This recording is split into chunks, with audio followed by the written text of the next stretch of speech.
Hello, and here we are again with another video by Black Bear Dog Trading. We are already on the second month of the new year, and clearly time isn't standing still. So a lot has transpired over the weekend and actually the last few days. Friday, it began Thursday, Friday already of last week. And I would like to address this a little bit. The markets clearly took a bit of a hit by the announcement that Trump was imposing tariffs, augmented or actually or started by the announcement by DeepSeek, a Chinese AI, that they can do AI for a whole lot less money than what the rest of the world thought it was going to take to do AI learning and use AI and produce AI chips and what have you. So indeed, even Forex was not left immune to this news, followed up by a possibility of countries getting hit with tariffs. And as you can see, the euro took a major nosedive at opening bell on Friday. I mean, this was a serious gap from here to here, and other currencies for that matter were not immune to this either. If I open up another chart, for example, here we see this is British pound USD. We have the exact same thing, another gap. Although in the meantime, British pound has clearly recovered and doesn't seem to be suffering from this gap anymore. But that's just to show you how news can affect conditions of markets, and it also shows that you need to be alert and you need to be on the watch out for things, and you need to be willing and ready to react. In Forex, the only one that has been immune to this gap was the yen. It continued nicely straight through right here without having a gap as we saw right here. So I read a nice little quote over the weekend that actually is my inspiration behind this video, and it says, "Knowledge is a treasure, but practice is the key to it." Knowledge is a treasure, but practice is the key to it. In other words, you can have all the knowledge you want in the world, but if you don't do anything with it, it won't do you any good. In other words, act. And I like to take it a step further, proact, meaning be proactive in your trading, whether that is the actual Forex trading as we do to generate profits, or it's in the investments. Besides, even though the markets took a dip, in particularly Nvidia and Nasdaq, it's not the end of the world. Yeah, people get in panic mode. They start selling at a rapid pace. They now believe that, oh my God, I'm going to lose my shirt. Just relax and take all this with a tiny grain of salt. Now, it's important, I said a tiny grain of salt. Fact of the matter is, there is a shift happening, but the shift isn't overnight. And in fact, as bad, the market started out completely on negative this morning. Right now, we are 2:30 in the afternoon on Pacific Coast time. And while it's not much, markets all bounced back up and are in the positive again. You have to take it with a grain of salt. What you certainly can do is go and panic. That's when you make bad decisions. You don't think clear. I firmly believe to take a common sense approach to this whole thing. And the main emphasis is to realize that this will not happen overnight. You won't make riches from trading and investing overnight. And this whole thing that is currently developing is not going to happen overnight. We're feeling the effect of it, but this is not, again, time for panicking. So what does this mean? Well, the tariffs imposed by Trump at this point in time, in my humble opinion, they serve as a bargaining tool. They serve as, I want this from you, and unless you do this for me, you will get hit with that. And that's where we are right now. Case in point is he slapped 20% on Canada, 20% on Mexico, 20% on Colombia, 10% on China. So far, the 20% on Colombia has been dropped when the president agreed to let the planes land with all the illegals that are on board, Colombian illegals that have trespassed in America. The 20% he slapped on Mexico is currently on hold for a month because the president there agreed that she's going to send 10,000 soldiers to the Mexican-US border and help us with the problem we got there. The only one so far is Canada and China. And it's not as cut and dry. You do what I tell you to do or else. Countries have their own ways of also getting back with us. Now granted, US doesn't import as much stuff, it doesn't export, as much stuff to other countries as countries export to the United States. But nonetheless, case in point, Musk's Starlink had a massive contract with the Ontario province in Canada. Ontario is the most densely populated province/state in all of Canada. He had a Starlink contract there that would begin in June of this year.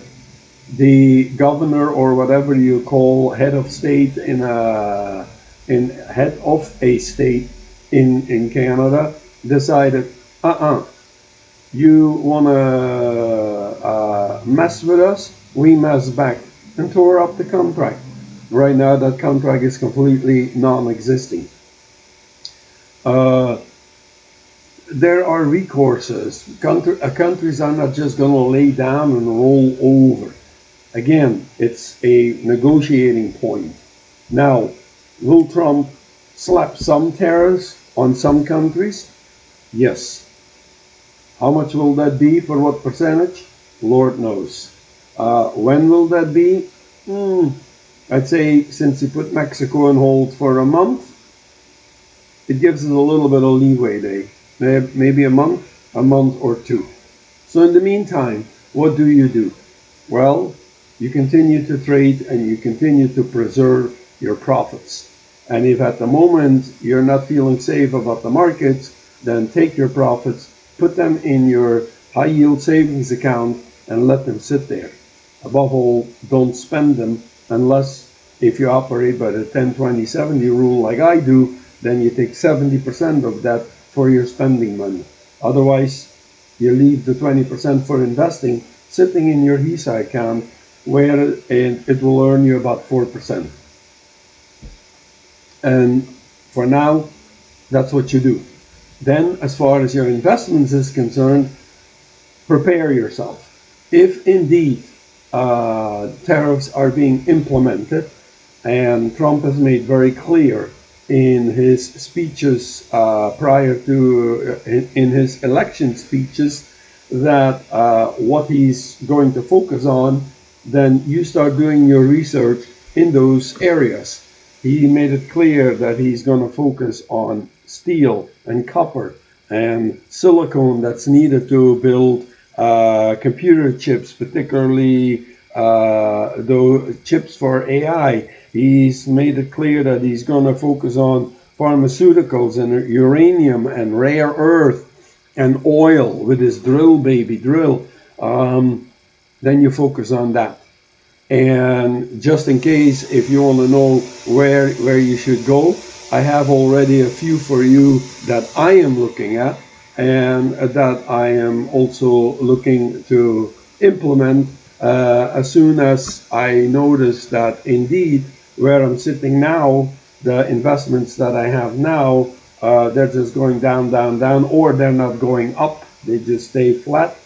And I will move into healthcare, into energy, into materials, and into defense. And I'm going to show you exactly which index funds with Fidelity that I am looking to use. The first one is for healthcare. It's called FHLC. It's Fidelity's Healthcare Index ETF.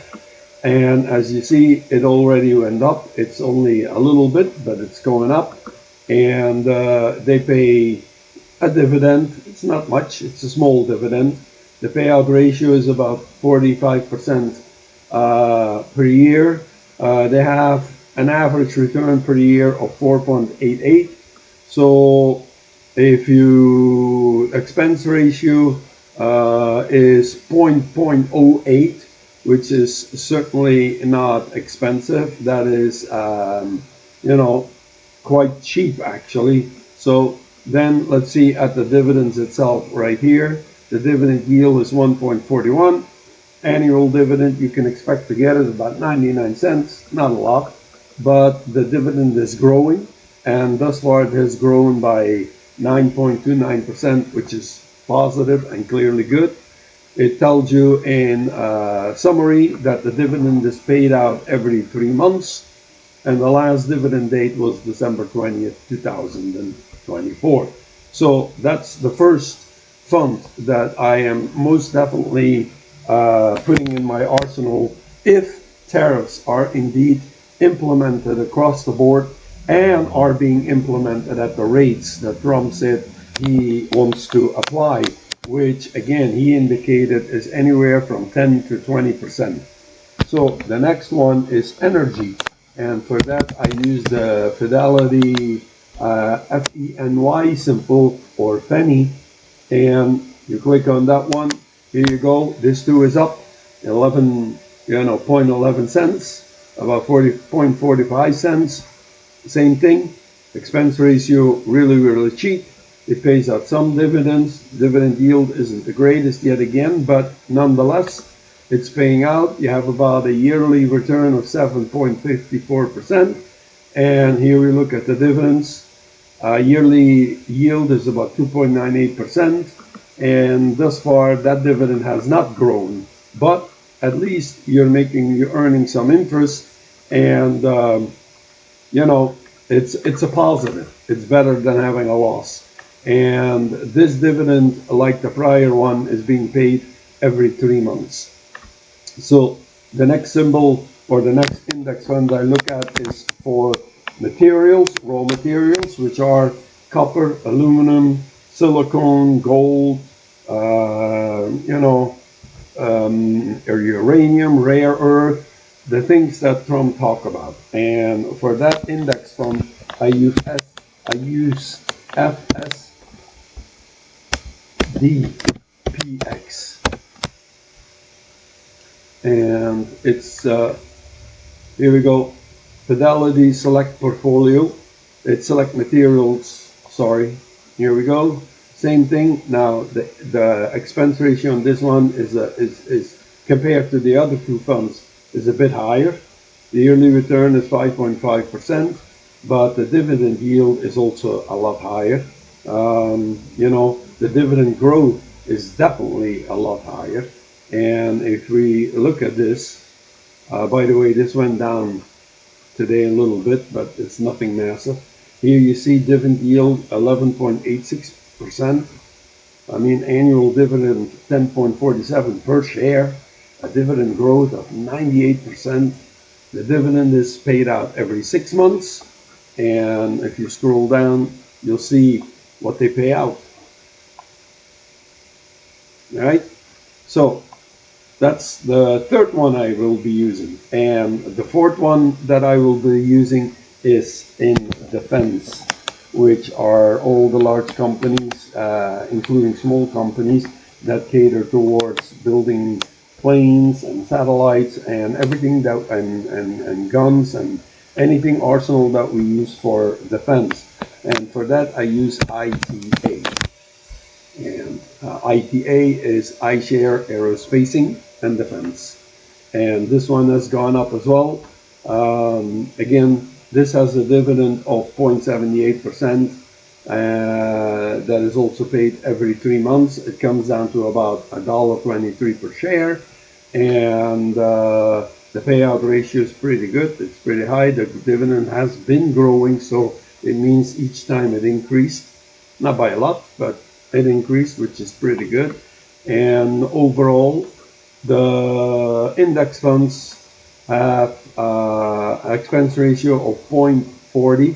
So the materials index fund, the FSDPX, has the highest expense ratio, but the yearly return is 26%. So I share this with you for the simple reason that there are investment opportunities. You just need to be ready to make a shift. If you're driving off-road and your vehicle is not made for being off-road, you're going to get stuck in the mud. You're going to get flipped about in your car because you'll feel every bump. Your shocks can't absorb the constant ditch driving and rocks in the way and whatnot. And you'll be lucky if you don't damage your vehicle, period. So what do you do in that case? Well, your vehicle is not built for being off-road, so you're going on a safe, smooth surface where you don't have this. It's the same concept. I know the analogy is bad, but you get what I'm saying. It's the same concept. Don't panic. In other words, take a proactive stand, use a bit of common sense, and above all, listen when people talk. They're actually telling you where you should be going, where you should be heading. Now, does that mean all the index funds we have today are losing cost? No, they're not, because we start investing in silicon raw materials. NVIDIA will benefit from that over time, because those are the materials used for NVIDIA to make its chips with. Copper, which is one that he definitely is looking to, because he's saying we can't even build chips. Not even a single chip, he said, can be built here. Copper is needed for an awful lot of things. It's needed for building chips. It's needed for electricity. It's needed for roadways. Copper is needed for a whole lot of things. Raw materials. Listen to when they listen to, not just hear them talk. Listen, and you will get the answers of where you need to go, where you need to be. Trading and investment, as far as I'm concerned, is a living document. I don't know if you ever heard that term, but a living document simply means it's modifiable. It breathes. It's just because I wrote something down doesn't mean this is it permanently. No. You can change it. You modify it. And you just keep an eye on what is going on. It's not difficult to do. I mean, so you're wondering, well, how did I find out these index funds? It's very simple. I listen to what is being said, and then I simply go, what is the best index fund in fidelity for materials? What is the best index fund in fidelity for energy, for healthcare? That's how I do it. It's very simple. And nowadays, with everything available, especially technology-wise, this is, it's so easy to do. I can understand 100 years ago when you had to do everything by hand and on a piece of paper. Not today. It takes you literally less than 5 minutes to figure out what you need to know. So don't panic. Rather take a proactive stand. That's it for today. Take care, and I'll see you in the next video, and God bless.